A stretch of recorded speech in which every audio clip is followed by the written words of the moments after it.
Michael de Montaigne, a pioneering voice of Renaissance skepticism.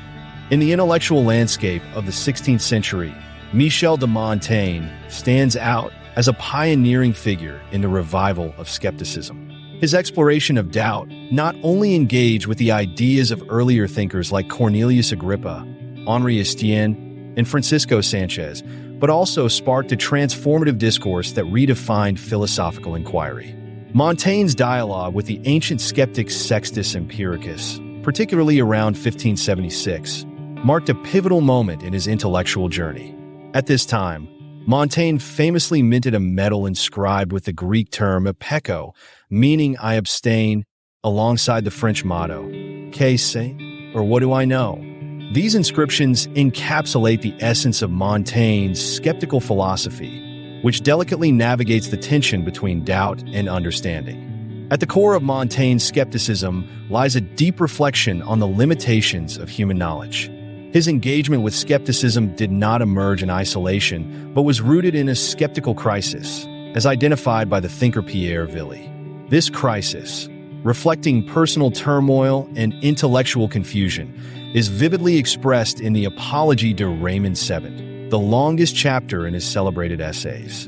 In this work, Montaigne confronts the inadequacy of reason in affirming religious truths, proposing a nuanced strategy to contend with fideism, the belief that faith is necessary when reason falls short. Despite his advocacy for skepticism, Montaigne's perspective was far from nihilistic. Instead, he saw skepticism as a critical tool for navigating the complexities of human existence. Montaigne challenged the dogmatic assertiveness of established beliefs, suggesting that a thoughtful suspension of judgment could lead to a more genuine engagement with life's intricacies. Unlike the strict skepticism of Sextus Empiricus, Montaigne emphasized that reason is not merely a tool for dismissing knowledge, but a dynamic force that can guide us through the present moment. Montaigne's early intellectual influences, from Ovid's Tales of Transformation to the dialectical practices of the Collège de Guyenne, shaped his understanding of uncertainty and change. Each chapter of the essays reveals Montaigne's capacity to reverse judgments, illustrating his commitment to exploring issues from multiple angles rather than adhering rigidly to a single viewpoint. This principle of iudicio alternandi reflects an ongoing internal dialogue, fostering a richer understanding of humanity. While Montaigne began his journey heavily influenced by the skeptical tradition of Sextus, his later works indicate a shift towards Cicero's probabilism, which emphasized the rational evaluation of competing ideas. This shift underscores the evolution of Montaigne's thought.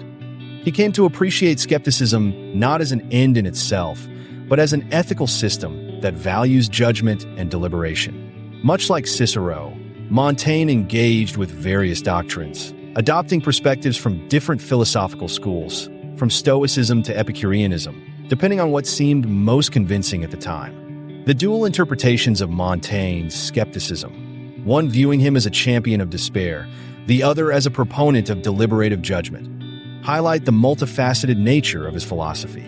While some critics argue that his skepticism diminishes truth, casting humanity as humiliated in the face of insurmountable doubt, Montaigne's reflections on the pluralism of truth resist such pessimism. Instead of abolishing the pursuit of knowledge, his work cultivates a balanced approach, recognizing the diverse experiences and contexts that shape human understanding.